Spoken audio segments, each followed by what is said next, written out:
my name is Mary, and in today's video I'm going to be sharing with you an update for my project of reading a book from every country. In this past month, the month of July, I have read 5 books for that project, which brings me up to a total of 36 out of 197.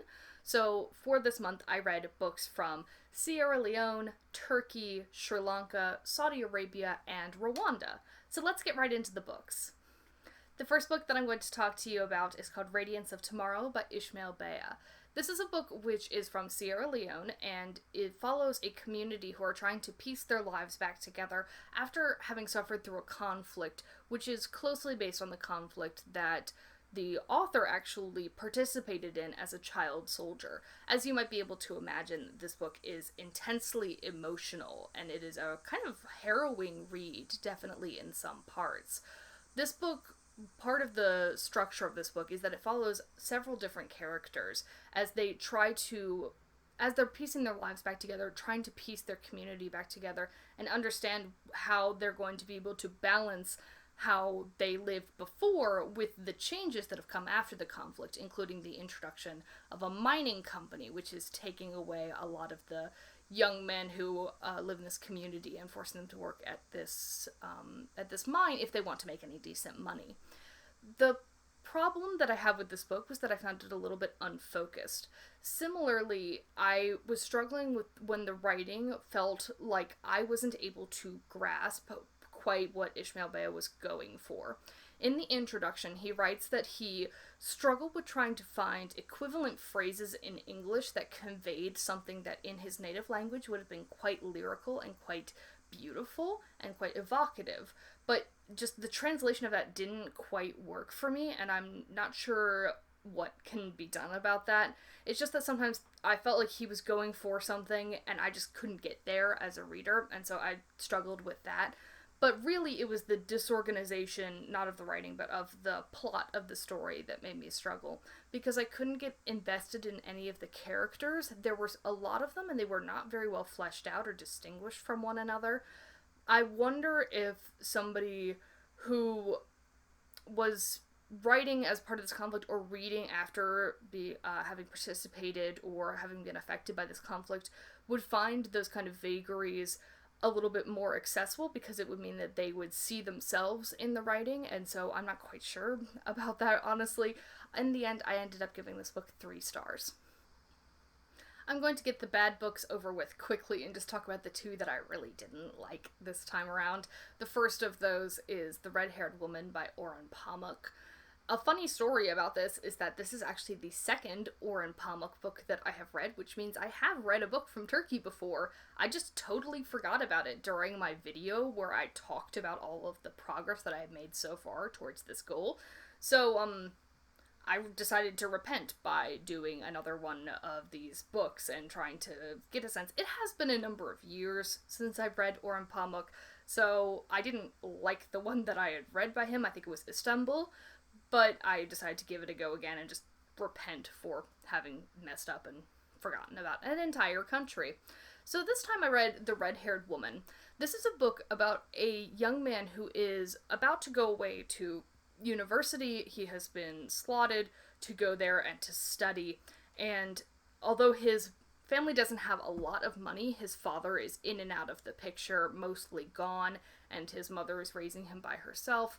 He decides that what he needs to do before he goes away is to work as an apprentice to a well builder. The well builder and he go out to a community and begin to build a well and search for water. And as they are searching and searching for this water, during the evenings, this young man that we follow instead has a desire to go into the city, and when he does, he sees a red-haired woman and falls in love with her. He finds out that she is part of a theater troupe, and he goes to see one of her performances. And then it follows his life following having met this woman, having been this apprentice to the well digger, and how the performances that he saw and the things that he read and the stories that were told affected him following. The thing about this book is that it does something that I find very frustrating for books to do, which is that they reference a very particular piece of the literary canon repeatedly. In the case of this book, it is the myth of Oedipus. in this book, he talks about this myth all the time and makes really blatant comparisons to it. And so when you realize that he has some father problems, and when he himself goes on to have an affair with this woman, you get a sense of, oh, I know where this story is going. I know, because you've referenced the myth of Oedipus so many times, there's no other way it could go. Which made it a boring and frustrating read because it was so predictable. It also didn't have any of the exciting, evocative writing that I was hoping that it would have. And so in the end, I gave this one 2 stars. It probably could be a 1, but it wasn't dreadful. It was just not great. And so I gave it 2 stars. If you're noticing that I seem a little bit flustered, it's because it's hot in here and I haven't bought an AC for this apartment yet. I don't even have a bookshelf yet. All my books are stacked over there, which is why they're not in the background. So just bear with me a little bit, okay? The next book that I'm going to talk to you about is called The Cat's Table by Michael Onjate from Sri Lanka. This book is semi-autobiographical, and in that way, what it does is follow a young man who had a similar experience to Michael Onjate, but he is just in interviews and everything very evasive about whether or not it was directly his own experiences or if it's just similar. So the book follows a young man who is going on a trip. He is leaving Sri Lanka and going to England, and on this trip he has to be on a boat, and he has a chaperone, but he's mostly not even connected with her. In the dining room seating arrangements on this ship, he sits at what's called the cat's table. This is the lowest social rung of the table. And so the basic idea of this book is that from this vantage point, and with the friends that he meets at the cat's table, he's able to better experience and eavesdrop and kind of get into mischief with the other people on the ship. And so he gets a sense of their lives, for example. The thing about that as a literary device is not that I mind it. It could be fun for a kind of swashbuckling story or for a mischievous young man story, but it only works if the other people's lives that we're eavesdropping on and spying on are interesting, which was not the case in this book. In fact, there was very little that was interesting about this book. Reading reviews and reading about Michael Onjate, it seems like he definitely has sort of a cult following of people who think he's just a beautiful, lyrical writer. I did not find that experience in this book at all. Usually when I read a book, I usually have at least 1 or 2 things that I can highlight from it and say, that's a good example of writing. In this case, I could not at all find anything in this book that I thought was exciting, lyrical, new, fresh, or beautiful. So that was just a non-starter for me, basically. Another thing that I was frustrated by was that this plot kept jumping back and forth between the past and the present, but it wasn't clearly delineated when we were in what period, and so it was kind of frustrating to read because I couldn't keep track of what the consequences were for his different actions, and it made the book seem consequence-free, which made it a lot less exciting. So this book, I guess it just wasn't for me. I know Michael Onjate has another book called The English Patient, which is extremely well regarded, so maybe in the future I'll read that one and see if it works any better for me, but personally I think this one wasn't for me. I ended up giving it 1 star.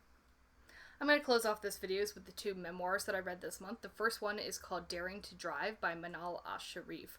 She is a Saudi Arabian woman who was an activist in favor of women driving, which was illegal, or, according to her, not written illegal, rather it was just the custom that it was not allowed, and she got arrested for trying to drive in her home country. So this is an interesting story, and it is one of those cases, again, where I struggle with writing about it or talking about it in a review, because of course what she did was important, and of course what she did was, to her, terrifying, scary, emotional, all upheaval, but to me it didn't come across in the story. Manal al-Sharif has a very cold way of writing, and it didn't really let me into how she feels about her experiences. Similarly, she left Saudi Arabia for a while, and I was lacking a little bit of the emotional so what of it all. Like, I struggled with trying to get a sense of how she felt about her home country, what it meant for her to be a Saudi Arabian citizen, seeing how Saudi Arabia is regarded in the rest of the world, especially regarding things like the treatment of women and women driving, that sort of thing. and about the future of the movement. It didn't answer any of the questions that I wanted it to ask. And so while her story is exciting, I would say that it's not my favorite memoir that I've read recently. And I will say that I did want to look up more about her and more about the Women to Drive movement, so it did pique my curiosity. It's just that I really can't give this book any more than 3 stars, because it's fine, but it didn't do enough to make me absolutely love it as a work of nonfiction. The next book that I'm going to talk to you about is The Girl Who Smiled Beads by Clementine Wamaria. This is a book about a young woman who experienced life during the Rwandan genocide and lost her connection to her family and her home, who spent time in refugee camps and bouncing in between different countries and different organizations who are trying to help the Rwandan refugees. This is a harrowing story, but I think it is also magnificently told. One of the things that I think is most exciting about this memoir is that Clementine Wamaria has a great sense of the theme of her story that she wants to tell. And that theme is storytelling, funnily enough. The thing about her book is that it begins with her hearing stories from members of her family, and as she was a little kid, they would let her make up the endings. This follows through her experiences, living a life that other people think is a vital or important or great story to tell, and how sometimes they tried to tell that story for her or tried to encourage her to tell her story.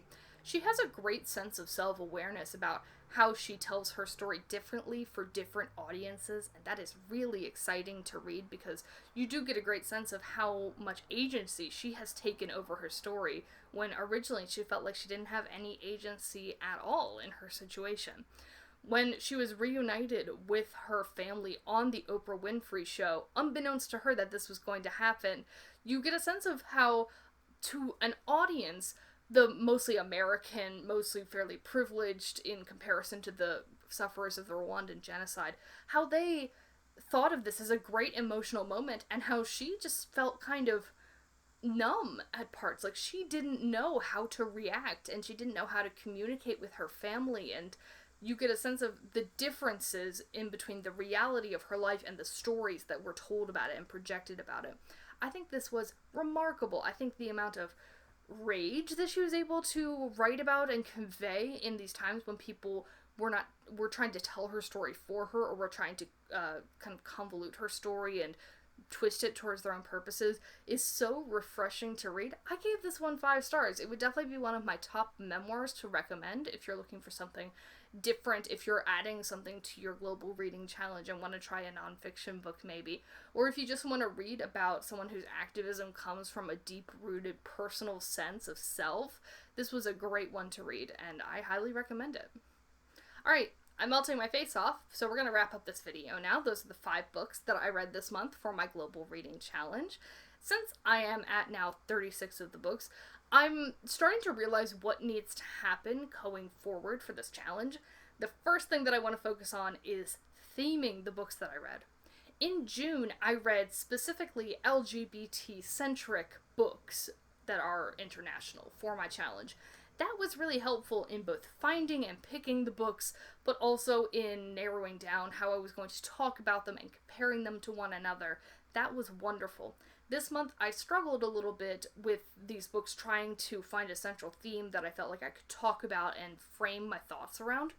So, I will say, what I'm going to do is leave my list of countries that I have already read books from in the comments down below, so you'll be able to see my list so far.